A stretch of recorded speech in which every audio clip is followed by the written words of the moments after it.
This series analyzes the Emerald tablet through the earliest known Arabic version in translation, assuming a Greek original.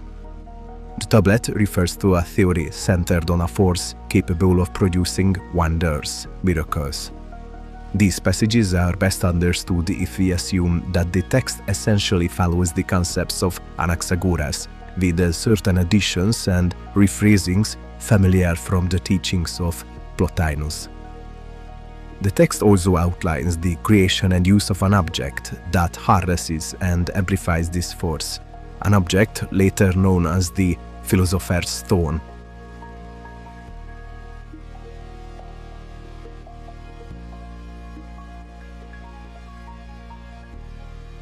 The sixth line begins with the phrase "Father of Talismans." In Vulgata versions, this was rendered as "Pater omnis talismi," sparking centuries of speculation about the meaning of talisman. Some conjectured that it derived from the Greek talismos, while others suggested it meant secret or perfection, as in Newton's translation, or even treasure. In the Arabic text, the word can indeed signify enigma and may refer to cryptic characters or words, but its general meaning is talisman. Talismans are objects, often portable, believed to possess spiritual power, used to achieve or maintain a specific state or process. This implies that the desired state of the world is possible and theoretically attainable, yet not guaranteed. The randomness of events may allow it, but may also threaten it.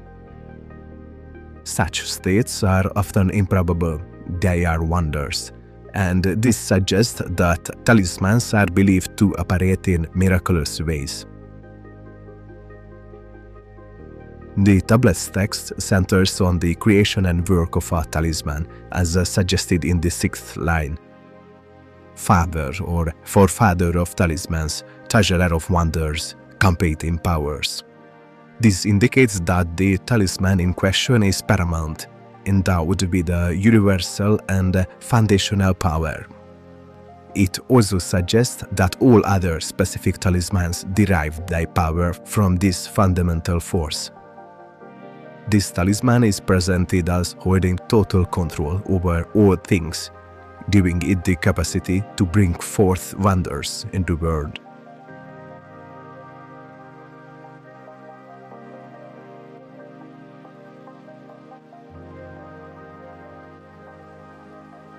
The fourth and fifth lines say, "Its father is the sun, its mother is the moon.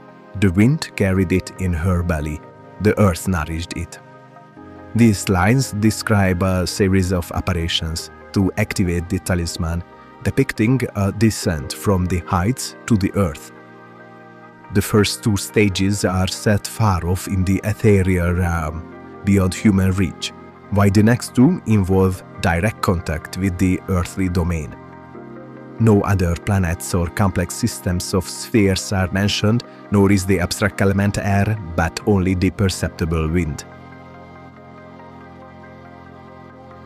The sun and the moon are sources of light.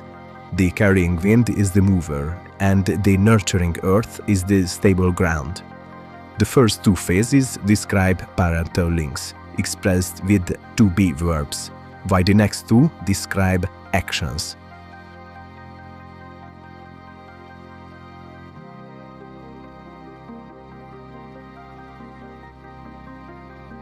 In the teachings of Anaxagoras, the sun is a red-hot stone, larger than the Peloponnesus, and the moon has not any light of its own but derives it from the sun.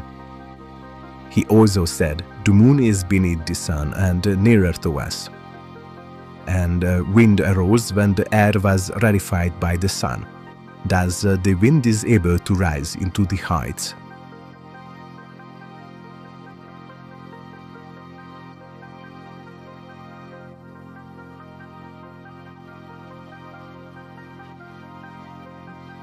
Most likely, these lines outline a ritual process to empower the talisman.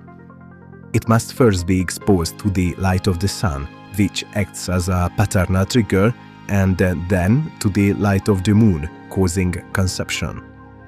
The sun provides direct light, while the moon captures, softens, and reflects it, often associated with change and feminine energies. Since the sun and the moon are both heavenly stones, if the talisman itself is a stone, it could be regarded as their descendant.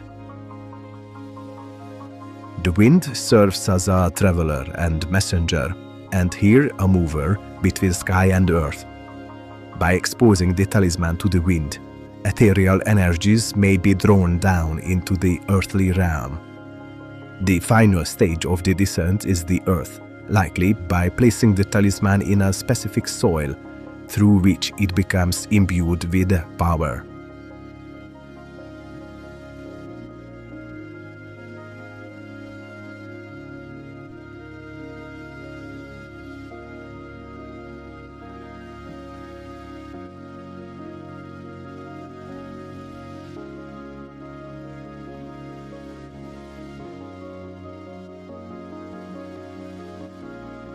Evidently, the tablet was never meant to communicate details or to explain every step of a process.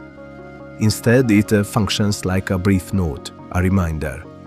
Its role is to highlight only the most important concepts and steps intended for someone already familiar with the wider context.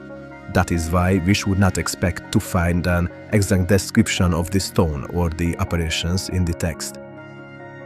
In later ages, more detailed accounts of the Philosopher's Stone appeared. By then, however, the concrete features and physical processes had been lost. What remained were mythologized retellings, shaped by imagination and expressed through symbols. The earliest such references come from Zosimos. Zosimos of Panopolis lived in Upper Egypt around the year 300 CE. He is the earliest alchemical writer whose works survive. In his writings, he often mentions earlier figures he calls philosophers, including Pseudo-Democritus, Hermes, Agathodemon, and Maria the Jewess. So the phrase "the philosopher's stone" comes from him. He presented alchemy as a sacred art, handed down from ancient sages.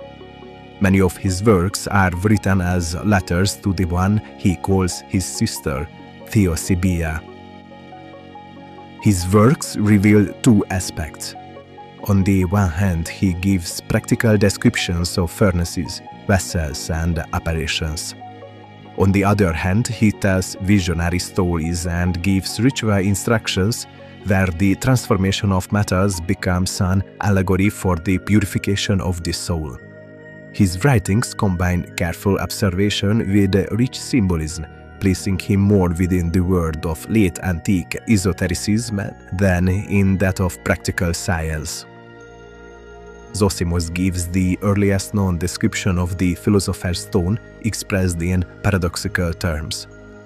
This stone is not a stone, this precious thing which has no value, this polymorphous object who has no form, this unknown who is known to all, who has several names and who has no name. For this stone is not a stone, and while very precious, it has no inner value. His nature is unique, his name is unique, so that if it is called either to be who flees fire, or white vapor, or white copper, one does not lie.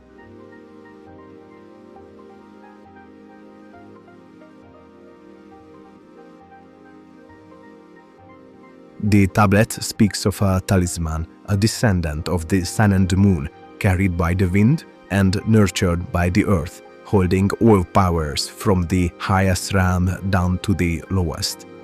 Strange as it may sound, there exists a stone, more precisely a semi-precious stone, and there are also concrete operations that allow it in a sense to be activated. Later, the stone was remembered in increasingly symbolic terms, and in the writings of Zosimos, it became part of a sacred tradition. The next part presents key symbols of the Philosopher's Stone in alchemical literature.